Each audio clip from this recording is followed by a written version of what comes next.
여러분, 오늘 우리는 룻기의 이제 네 번째 시간을 함께 나누게 되었는데요. 이 룻기 이야기의 그 처음을 다시 거슬러 올라가 생각해 보면 이 이야기는 이렇게 시작되었습니다. 어느 유다 땅 베들레헴에 사는 한 사람이 유다 땅에 시작된 이 가뭄, 이 기근으로 인하여서 살 길을 찾기 위하여 모압 지방으로 떠나 옮겨가는 그 선택으로부터 이 룻기의 이야기는 시작되었습니다. 그 사람이 누군가? 바로 엘리멜렉이라고 하는 사람, 바로 나오미의 남편이요 룻의 시아버지가 되는 그 이입니다. 여러분, 이 엘리멜렉의 선택으로 룻기의 이야기는 시작이 되는데요. 이 엘리멜렉이라고 하는 사람의 이름의 뜻이 있습니다. 그 뜻은 나의 하나님, 나의 왕이십니다. 그런 뜻입니다. 한번 따라합시다. 나의 하나님은 나의 왕이십니다. 이것이 엘리멜렉이라고 하는 이름의 뜻이었어요. 아마도 엘리멜렉의 부모가 이 아들을 낳으면서 그 믿음의 고백으로 지어줬을 것 같습니다.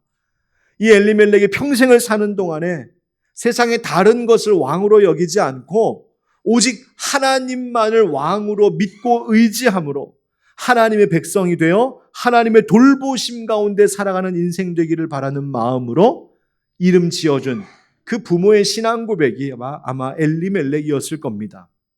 그런데 이 엘리멜렉이 하나님이 허락하신 이 은혜의 땅, 유다 땅의 가뭄과 기근이 시작되자 견디지 못하고 그곳을 버리고 떠났다. 그래서 모압 이방 땅으로 옮겨갔다라고 하는 것이 이 룻기의 이야기의 시작입니다. 인간적으로, 현실적으로 보면 유다 땅을 떠난, 그래서 모압 땅에 살 길을 찾아간 그 엘리멜렉의 선택은 사실 얼마든지 이해는 갑니다. 나 같아도 그랬을 것 같다. 얼마나 먹고 살기 힘들면 그곳을 가야 했을까? 이해가 됩니다. 그러나 룻기의 이 전체적인 스토리를 통하여서 하나님께서 우리에게 전해주시는 메시지를 생각해 볼 때 이 엘리멜렉의 선택이 오늘 우리에게 무엇을 의미하는지를 깨닫게 하는데요. 그것은 그 엘리멜렉이 바랬던 평안, 엘리멜렉이 바랬던 그 충만함, 부요함, 안전, 이 모든 것은 사실 모압 땅에 있었던 것도 아니고 물질 때문에 그것이 얻어지는 것도 아닌 바로 나의 하나님은 나의 왕이십니다라고 하는 그 믿음 안에서만이 참된 평안과 온전한 공급이 있음을 말해주고 있는 겁니다.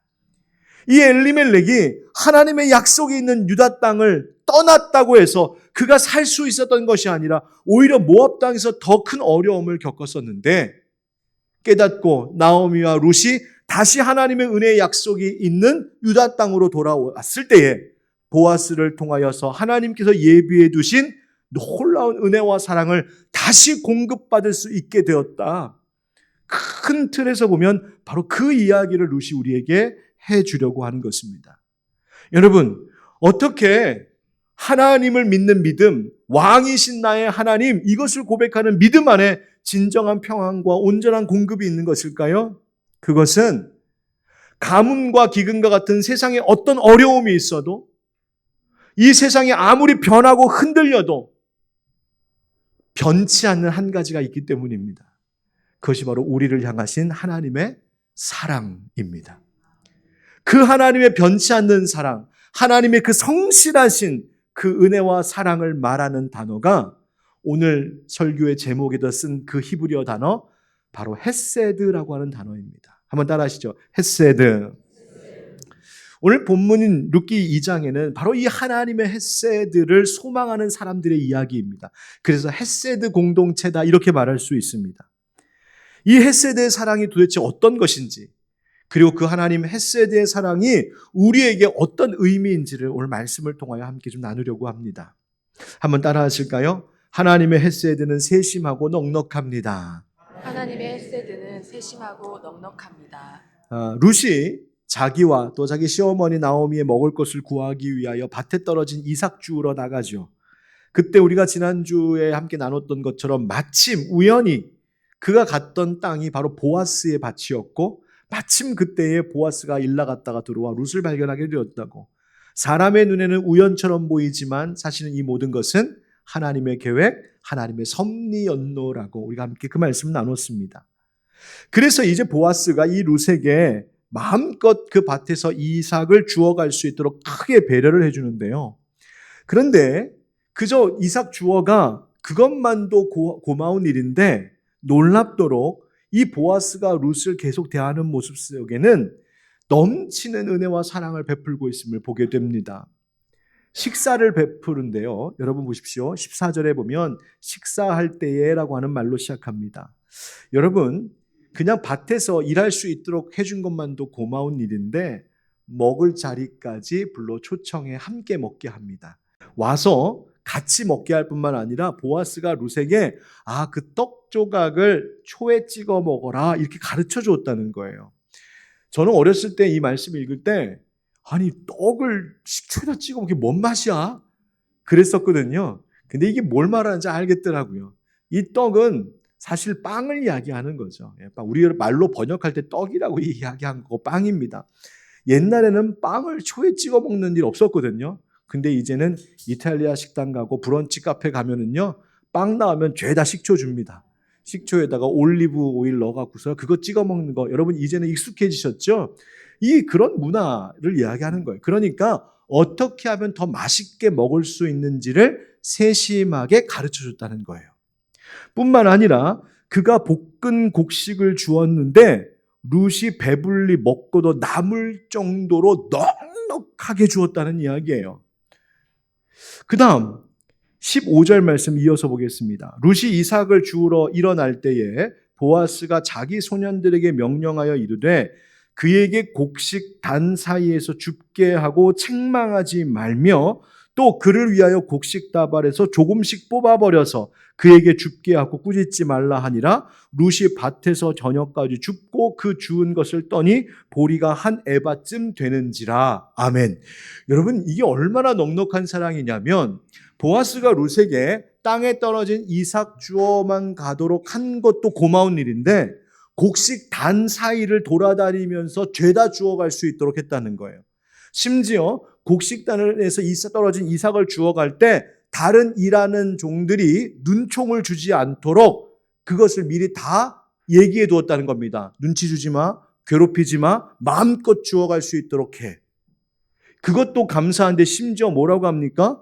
이 묶여있는 곡식 다발에서 뽑아다가 버리면 그거 가져갈 수 있게 하라는 거예요.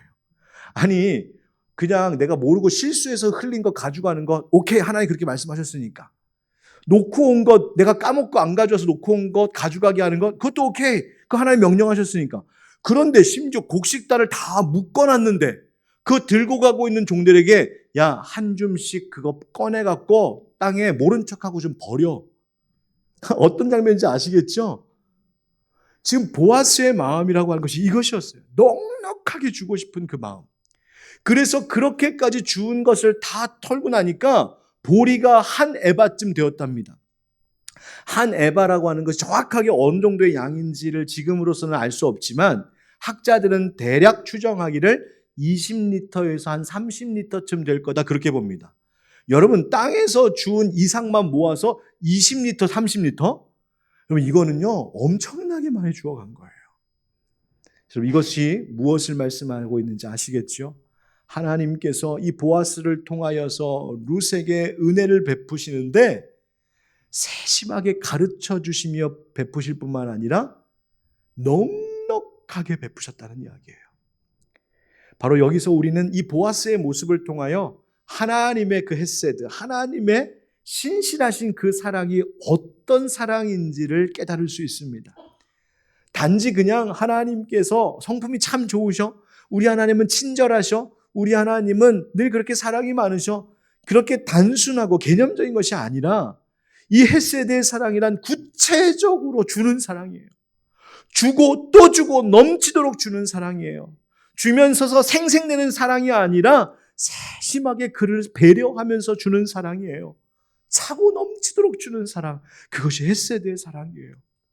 여러분, 우리를 향한 하나님의 사랑이 그러한 줄 믿습니다. 그러므로 여러분, 어떠한 죄 가운데 있다 할지라도 망설이지 말고 주님께로 돌아오십시오. 주님, 내가 지난번에 짓고 하나님 앞에 용서받은 사랑 아는데 그 용서받은 죄 나 이번에 똑같이 또 짓고 하나님 앞에 나왔는데요. 하나님 이래도 용서해 주시겠습니까? 하나님 어떻게 말씀하실까요? 하나님 다 까먹으신 듯 그런 일이 있었어 하실 만큼 우리를 또다시 새롭게 용서하시는 분이 하나님이십니다. 하나님 우리의 죄를 도말하시는 분이다. 다시 기억지 않으시는 하나님이시다 말씀하세요. 여러분 우리에게 필요한 것 있거든 하나님 앞에 서슴없이 주님 앞에 부르짖으며 구하시기 바랍니다. 이 모든 것의 소유, 모든 것의 주인 되시는 하나님께서는 우리의 구하는 것들 또한 넉넉히 베풀어 주실 줄 믿습니다. 그렇다면 하나님은 왜 이토록 넘치도록 풍성한 사랑을 우리에게 부어주실까요? 그것은 먼저는 하나님께 대하여 우리도 인색하지 말라는 것입니다. 우리도 하나님께 인색하지 말아야 된다. 우리도 하나님께 넉넉해야 된다. 뿐만 아니라 그 넘치는 사랑, 우리에게 필요한 것을 채우고도 남는 그 넘치는 사랑의 몫은 그것은 또 다른 어려움 가운데 있는 자들에게 네가 나누어 주어야 할 사명이요 몫이라고 하나님 말씀해 주시는 거예요. 여러분 예수님께서 기도 가운데 가르쳐 주셨잖아요. 오늘도 우리의 일용할 양식을 주옵소서. 누구의 일용할 양식? 우리의, 나의가 아니라 우리의. 다시 말하면 하나님께서 오늘 우리에게 채워주시는 영과 육의 그 풍성함은 내 몫으로만 주신 것이 아니라 너 채우고 그 남는 넘치는 것들 그거 다 욕심 가지고 너 위하여서 쓰라는 것이 아니라 우리의 몫이다. 나누고 베풀고 흘려보내야 할 것이라고 말씀해 주고 계신 거예요.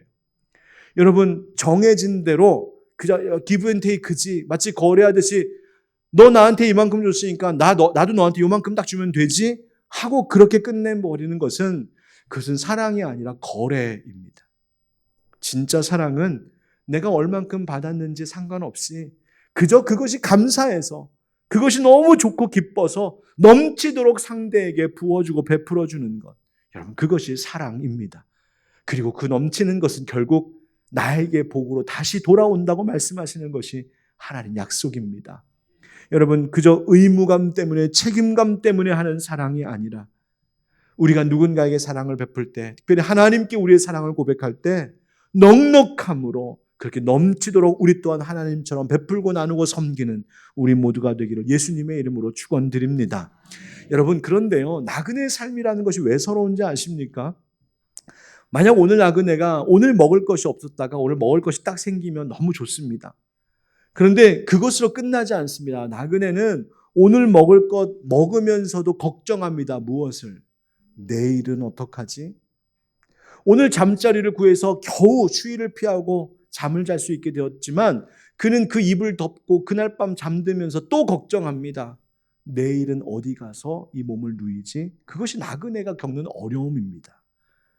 그런데 여러분 하나님은요 오늘 나에게 필요한 것만 채워주시고 오늘 당장 나 먹을 것, 당장 나 쓸 것, 그때그때 필요한 것 그것만 채워주시는 하나님의 사랑이 헬세드의 사랑이 아닙니다. 하나님의 헬세드는 어떤 것일까요? 따라하겠습니다. 미래를 준비합니다. 나오미가 20절에 이렇게 말합니다. 나오미가 자기 며느리에게 이르되 그가 여호와로부터 복받기를 원하노라. 그가 살아있는 자와 죽은 자에게 은혜 베풀기를 그치지 아니하도다 하고 나오미가 또 그에게 이르되 그 사람은 우리와 가까우니 우리 기업을 물을 자 중에 하나이니라 하니라. 아멘. 여기서 기업 물을 자라고 하는 말이 히브리어로 꼬엘이라고 하는 단어인데 동사 까알에서 온 단어입니다. 이 까알이라고 하는 말은 뭐냐면 도로 사오다 그런 뜻입니다. 레위기 25장 25절에 보면 하나님이 어떤 법을 제정하셨냐면 하나님이 각 지파와 족속마다 그 땅을 기업으로 주셨잖아요. 각 집안마다 하나님이 주신 그 땅을, 그 토지를 계속 상속해야 했습니다. 이 땅은 팔 수도 없고 빼앗을 수도 없었어요. 그 땅, 그 족속의 것이었어요. 그런데 레위기 25장 25절에 만약 어떤 사람이 너무 가난해서 정말 쓸 것이 없고 먹을 것이 없어서 그 땅을 누군가한테 팔고 물질을 얻었다면 나중에 어떻게 해야 되느냐? 그 형제 중에 그 친족 중에 다시 그 땅을 제값을 주고 도로 사와서 그 기업의 땅이 계속해서 유지되도록 하셨습니다. 그 도로 사오는 것, 값을 지불하고 도로 사오는 것을 깔, 기업을 무른다라고 표현한 겁니다. 노예가 있습니다. 노예를 내가 돈을 주고 사옵니다. 그리고 사와서 그 노예 그 종에게 넌 이제 자유야 라고 속전을 주고 사와 자유를 주는 것. 그것이 바로 깔입니다. 그래서 이 말을 하나님께 쓰면 어떻게 되냐면 하나님께서 그의 백성을 구원하시기 위하여 자비를 베풀어 주신 그 모습을 기업을 무른다, 속전하다, 도로 찾아온다. 그렇게 표현이 되는 겁니다. 지금 나오미가 보아스라고 하는 이름을 딱 듣더니 나오미가 그렇게 말하는 거예요. 자기들이 엘리멜렉 살아 있었을 때에 이 유다 땅 처음 떠나올 때에 그 토지 그 땅 아마 팔았었나 봅니다. 아니면 빼앗겼든지요. 버리고 왔든지요. 그런데 돌아와서 보니 자기 땅 없거든요. 농사 지을 땅 없어요. 그것 없으면 그냥 오늘 먹고 끝나는 것입니다. 미래가 없습니다. 그런데 보아스라는 이름을 딱 듣더니 그 보아스가 바로 우리 집안의 기업을 물을 자 꼬엘이다 이렇게 얘기하는 거예요. 그 말이 무엇입니까? 아마 이 보아스를 통하여서 다시 그 땅을 되찾을 수 있도록 하겠다는 바로 이 기대가 나오미 가운데 있었던 것이죠. 여러분, 하나님이 어떤 일을 향하신 것입니까? 당장 그날 먹을 것, 아니 20리터, 30리터짜리 보리와 밀 주어서 그걸로 며칠 연명하는 정도의 삶을 하나님이 주신 것이 아니라 그들이 먹고 살 수 있는 땅을 예비해 두셨다는 이야기입니다. 여러분, 그뿐입니까? 성경은 분명히 말하죠. 보아스와 룻이 그렇게 만나 서로 사랑하여 결혼하게 되고 그 두 사람의 자손들 가운데 예수 그리스도 메시아를 태어나게 하심으로 우리의 구원자가 되게 하셨다고요. 다시 말하면 하나님의 헤세드라고 하는 것은 무엇이냐? 당장 오늘 먹을 것 주는 것으로 끝나는 것이 아니라 심지어 그저 이 땅에서 농사 짓고 살 땅 주는 정도가 아니라 영원토록 살 수 있도록 우리를 구원하시는 일을 지금 준비하고 계셨다는 이야기입니다. 여러분, 헤세드의 사랑은 그런 것입니다. 오늘 이 땅 가운데에서 살아가는 동안 겪는 어려움과 배고픔과 모자람이 있을 수 있습니다. 하나님 그것도 여러분에게 영과 육구로 채워주실 줄 믿습니다. 그러나 오늘 현재 당장의 문제만이 아니라 하나님은 우리의 미래의 일을 준비하시는 분이십니다. 지금 다 보이진 않지만 다 계산할 수 없지만 하나님의 헤세드는 그 사랑을 의지하며 그 하나님의 사랑에 소망을 두고 사는 자들에게 영원토록 예비되어 있는 하나님의 은혜를 보게 하실 줄 믿습니다. 하나님의 사랑은 우리의 미래를 준비합니다. 여러분, 그렇다면 그 하나님의 헤세드는 어떤 사람들을 통하여 나타나고 또 우리 어떤 사람들이 경험할 수 있을까요? 한번 따라하겠습니다. 말씀 순종을 통해 나타납니다. 말씀 순종을 통해 나타납니다. 여러분, 나오미가 이런 말을 해요. 20절에 그가 여호와로부터 복받기를 원하노라. 그가 살아있는 자와 죽은 자에게 은혜 베풀기를 그치지 아니하도다. 여러분, 여기서 그는 누구일까? 하나님을 이야기하는 걸까? 보아스를 이야기하는 걸까? 아마 문맥상 이것은 보아스로 보는 해석이 옳은 것 같습니다. 그 보아스가 살아있는 자와 죽은 자에게 은혜 베풀기를 그치지 아니하도다. 그러면 여러분, 살아있는 자는 누구이고 죽은 자는 누구일까요? 살아있는 자는 지금 이 이야기를 하고 있는 나오미와 룻을 이야기합니다. 죽은 자는 바로 그의 죽은 남편 엘리멜렉과 그의 죽은 두 아들 기럯과 말론을 이야기합니다. 그렇다면 이 모압 땅에서 죽은 남편 엘리멜렉과 두 아들에게도 은혜를 베풀었다는 말인데 도대체 이 말이 무슨 말일까? 그래서 성경 해석하는 성서학자들이 이렇게 해석합니다. 지금 나오미와 룻을 도운 것은 지금 살아있는 이 두 사람을 도운 일이기도 하지만 결국 조금 더 의미를 확장시켜 생각해보면 이미 죽은 자들, 그 남편과 그 아들들을 위로하는 도움일 수도 있겠구나. 이렇게 해석하기도 하고요. 또 하나는 나오미가 보아스라고 하는 이름을 들었을 때 그가 우리 기업 물을 자야 라고 말했던 것을 보면 이 엘리멜렉의 가족이 과거에 유다 베들레헴 땅을 떠나기 전에도 보아스가 이 엘리멜렉과 그 두 아들과 이 가족을 도와주었던 적이 있었던 것 같다라고 추정하기도 해요. 어느 쪽으로 해석을 하든 중요한 것은 뭐냐면 보아스라고 하는 인물이 어떤 사람이었는지를 말해주는 거예요. 그가 그저 룻이 너무 예뻐서 룻에게 잘 보이고 싶어서 그래서 룻에게 그토록 은혜를 넉넉하게 베풀었던 것이 아니라 이 보아스라고 하는 인물의 이 성품 자체가 옛날이나 지금이나 은혜를 그치지 않고 베푸는 넉넉한 사랑의 사람, 그 성품을 가진 자였다는 것을 성경이 말해주고 있어요. 자, 그렇다면 이 보아스는 왜 그런 사랑을 베풀었을까?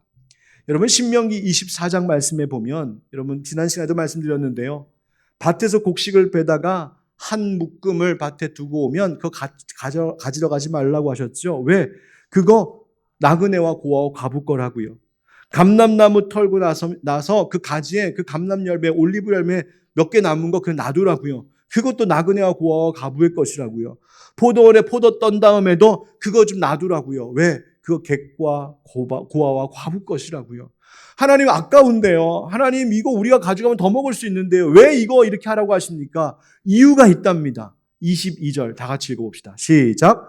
너는 애굽 땅에서 것을 기억하라. 이러므로 내가 네게 이 일을 행하라 명령하노라. 아멘. 여러분 이 사랑과 은혜를 베푸는 이유가 무엇이냐? 너희도 그 은혜와 사랑을 받지 않았느냐? 애굽 땅 종되었던 곳에서 너희들을 출애굽시켜 이 가나안 땅을 주고 여기서 농사짓게 하고 집지어 살게 하고 너희들 지금 이만큼 먹고 살게 한 것, 그거 하나님의 은혜 아니냐는 겁니다. 그거 기억하고 잊지 말고 기억하라. 그리고 정말 그것에 감사하다면 나그네와 같은 자들 살피고 먹이고 은혜 베풀어야 된다. 사랑의 빚, 은혜의 빚을 갚으라는 말씀이었습니다. 여러분 제가 이번에 코스타 집회 다녀오면서 이렇게 우리 교인이었던 우리 하늘빛 광성교회 초창기 개척 막 시작했을 때 우리 교인이었던 집사님 가정이 그 뉴질랜드로 이민을 가셔서 지금 거기 정착하고 살고 계시거든요. 제가 비행기 10시간 타고 신방 다녀왔습니다.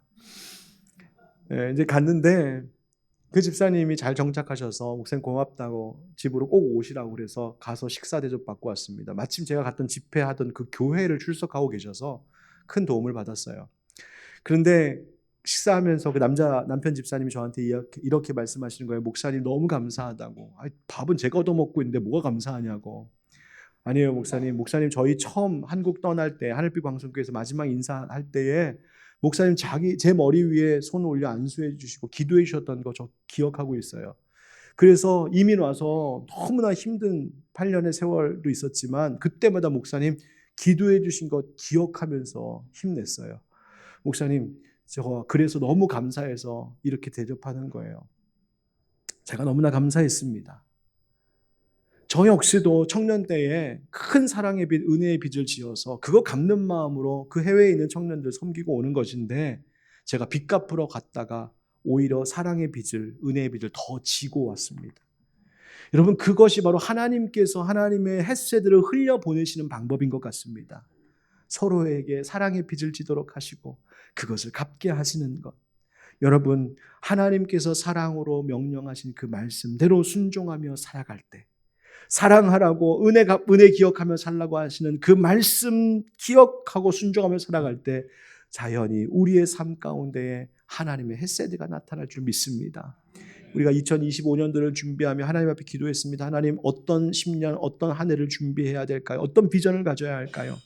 그런데 이 말씀 묵상하고 설교 준비하면서 하나님 깨닫게 하신 것이 있습니다. 거창한 비전, 거창한 계획이 아니라 그저 오늘 하루 매 순간마다 하나님이 내게 베풀어 주신 은혜 기억하고 그 은혜를 기억한다면 너도 이렇게 사랑을 베풀라고 하신 그 하나님의 말씀, 그 명령에 하루하루 순종하며 우리가 같이 나아가면 그것이 바로 하나님께서 우리를 통하여 이루실 새날의 열매라고 말씀해 주시는 것이었어요. 여러분 오늘도 그렇게 살아갈 수 있기를 축복합니다.